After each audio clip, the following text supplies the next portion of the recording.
할렐루야. 오늘 하루도 하나님의 말씀을 사모하고 하나님의 말씀으로 하루를 시작하는 여러분들에게 우리 주님이 채워주시는 평강과 하나님의 선하심과 성령의 감동과 인도하심이 함께 하시기를 주님의 이름으로 축원드립니다. 오늘은 시편 16편 1절로 11절의 말씀을 가지고 하나님과 교통하는 삶이라는 주제로 말씀을 나눕니다. 시편 16편은 하나님의 사람들이 하나님과 항상 교통하는 삶으로 말미암아 얻게 되는 믿음과 소망을 기쁨으로 표현한 것입니다. 다윗의 정신은 그의 생에 있어서 가장 선한 것이 여호와 하나님이라는 생각으로 충만하게 채워져 있습니다. 다윗이 이 시를 기록할 당시에는 핍박자들 때문에 하나님이 전과 하나님이 제단에서 멀리 떨어져 있었습니다. 그의 주위의 사람들은 대부분이 하나님을 섬기는 일에는 무관심하고 불성실하였습니다. 다윗은 그들과 같이 되려고 하는 유혹을 받았습니다만 심지어 가지고 있던 물질적인 소유마저 다 잃어버리고 말았습니다. 무엇을 유쾌한 생을 보낼 수 있으려 하는 생각이 아마 들기도 했을 것입니다. 그런데 이러한 어려운 때에 그에게 굳은 흔들리지 않는 반석 같은 신앙심이 있었으니 곧 그의 영원한 선한 유업은 여호와 하나님께서 주시는 것으로서 이 유업이야말로 그가 거친 광야로 쫓겨오기까지 가지고 즐거움을 누리던 모든 재물이나 지위나 그 어떤 것보다 더 가치 있다라는 신앙이자 확고한 신념이었습니다. 이제 본문 1절로 11절까지에 대한 묵상의 나눔입니다. 본문 4절을 읽어보면 성전에서 멀리 떨어져 있어서 하나님의 성전에서는 예배를 드릴 수 없으니 다른 신에게라도 예배를 드리고자 유혹하는 사람들이 아마도 있었던 것 같습니다. 그러나 다윗은 이 유혹을 단호하게 뿌리쳤습니다. 이러한 유혹은 가정에서 멀리 떨어져 있거나 하나님의 성전에서 섬기는 교회에서 예배를 드릴 수 없게 되기나 또한 가정의 생활 표준과는 다른 생활을 하고 있는 사람들이 흔히 당할 수 있는 유혹이기도 합니다. 예를 들면 구약시대도 그랬고 초대교회도 그랬고 중세시대도 그랬습니다. 세계 기독교사를 읽어보면 중세시대는 그것이 너무나 확대되어 가지고 예배당에 가서 하나님께 예배드리는 것보다 자신의 집에다가 성화, 예수님의 성화 하나 걸어놓고 거기다가 절을 하고 기도하는 사람들이 많았습니다. 이 성화 사상이 오늘날까지도 우리에게 아주 미약하게나마 알게 모르게 영향을 끼치고 있죠. 그래서 사업장이나 가정에 가보게 되면 예수님의 성화나 12제자들의 6월절 만찬 성화나 이런 것들이 걸려 있습니다. 그것이 바로 중세시대의 영향 아니겠습니까? 그런데 그러한 사상을 우리가 좀 더 깊게 들여다보면 우상숭배임을 알 수가 있습니다. 아니 생각해 보십시오. 구약시대에 아브라함은 하나님을 만났습니다. 하나님을 만났습니다. 신약시대에 12제자들이 3년 동안 예수님을 만났습니다. 얼굴도 봤습니다. 그럼에도 불구하고 오늘날까지 예수님의 초상화 하나 남아있지 않습니다. 중세시대 때 그 성화를 그렸던 화가들은 자기들의 생각대로 선하고 아주 믿음이 있는 그런 인물들을 가상해서 그린 거예요. 우리 예수님의 얼굴이 어떻게 생겼는지 아무도 모릅니다. 이것이 바로 하나님의 은혜입니다. 하나님께서 뭐라고 했습니까? 너희는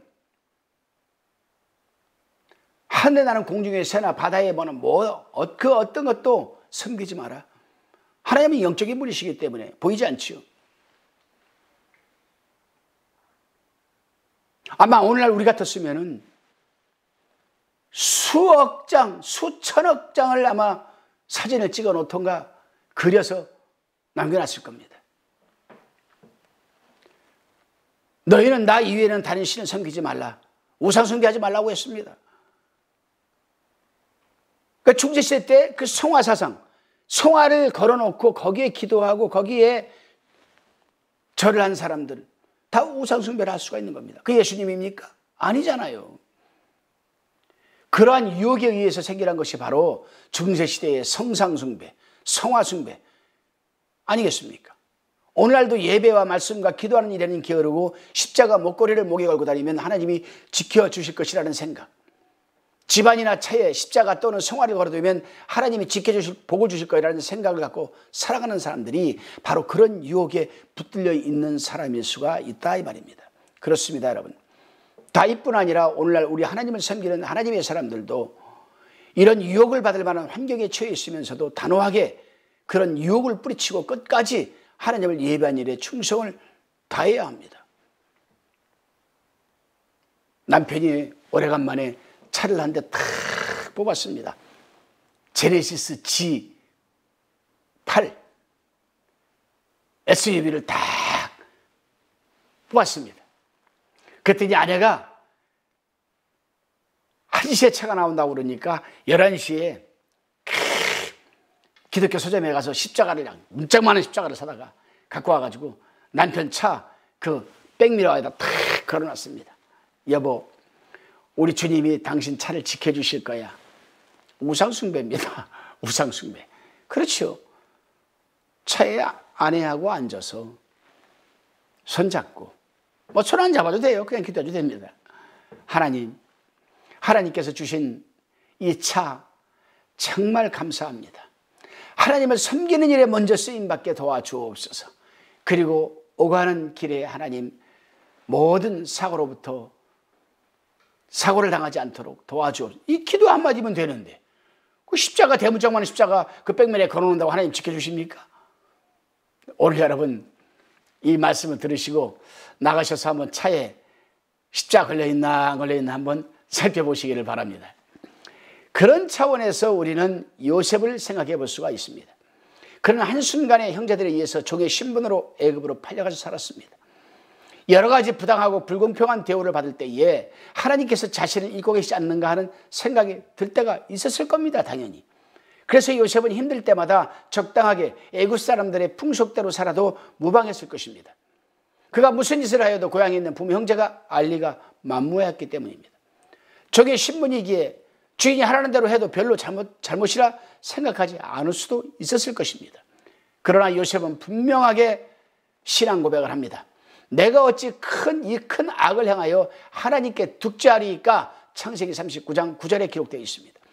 그는 집에서 멀리 떨어진 애굽에 살면서도 그런 단호한 흔들리지 않는 반석 같은 신앙 고백을 했던 겁니다. 그렇습니다, 여러분. 우리는 요셉과 같이 철저하게 하나님을 의식하는 하나님의 중심적인 삶을 살아내야 할 것입니다. 우리 하나님의 사람들은 비록 바르게 살기 어려운 처지에 있다 하더라도 그리스도 안에서 흔들리지 않는 믿음 안에서 옳다고 생각하고 믿는 대로 끝까지 살아내야 할 것입니다. 기도드리시겠습니다. 주님,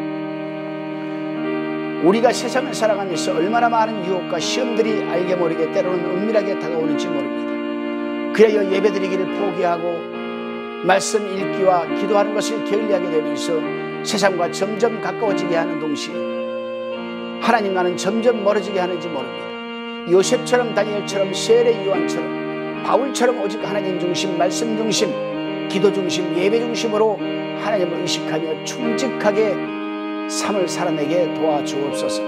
예수님의 이름으로 기도드리옵나이다. 아멘.